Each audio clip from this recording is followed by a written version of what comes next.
මල්ටිකට මාරයාට ස්ථීර විසඳුමක්. මගේ වීඩියෝ එක බලපු බොහෝ දෙනෙක් මගෙන් ඉල්ලුවා ස්ථීර විසඳුමක්. අද ඒකට විසඳුම මම ඔයාලට පෙන්වන්නම්.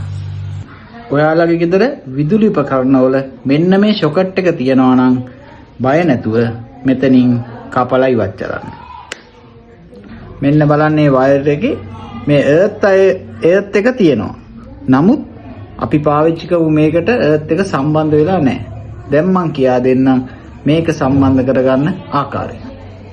පළමුව වෙළඳ සැලෙන් ඇම්පියර් 13 ප්ලග් ටොප් එකක් මිලදී ගන්න. බලන්න මේ ප්ලග් ටොප් එකේ තියෙන වෙනස. සෑම උපකරණයකටම ආරක්ෂා වෙන්න මෙයාගේ මේ ඇම්පියර් 13ක ෆියුස් එකක් දාලා තියෙනවා. මේ කපලා සාදාගත්තු වයර් එක ප්ලග් ටොප් එකට සම්බන්ධ කරගන්න ආකාරය මම ඔයාලට පෙන්නන්නම්. මේකේ මේ කොළ පාටින් තියෙන එර්ත් වයර් එක. මේ එර්ත් වයර් එක මේ උඩින්ම තියෙන එර්ත් පින් එක ළඟට සම්බන්ධ විය යුතුයි. මතක තියාගන්න මෙන්න මේ රතු පාට වයර් එක මේ ෆියුස් එක තියෙන පැත්තටම සම්බන්ධ විය යුතුමයි. ඒ වගේම ඊගාවට මේ නිල් පාට වයර් එක මෙතෙන්ට සම්බන්ධ කරගන්න. මේ ආකාරයට සම්බන්ධ කරගන්න. මෙන්න ඔයාලා බලාපොරොත්තු වුණු මල්ටි කැට මාරයාට විසඳුම. මේක ඔයාලට අවශ්‍ය ප්‍රමාණයට දිග සකසා ගන්න.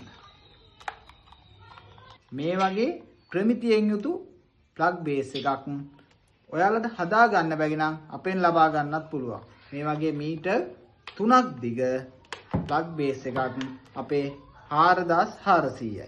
Delivery free.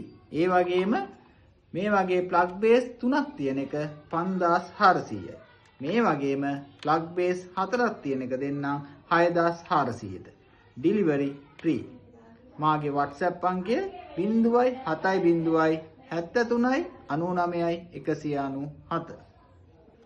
මේ වගේ විදුලි අනතුරු වළක්වා ගන්න වටිනා වීඩියෝස් බලන්න සීගිරි බ්‍රේකර්ස් අපිව ෆලෝ කරන්න. බොහොම ස්තුතියි.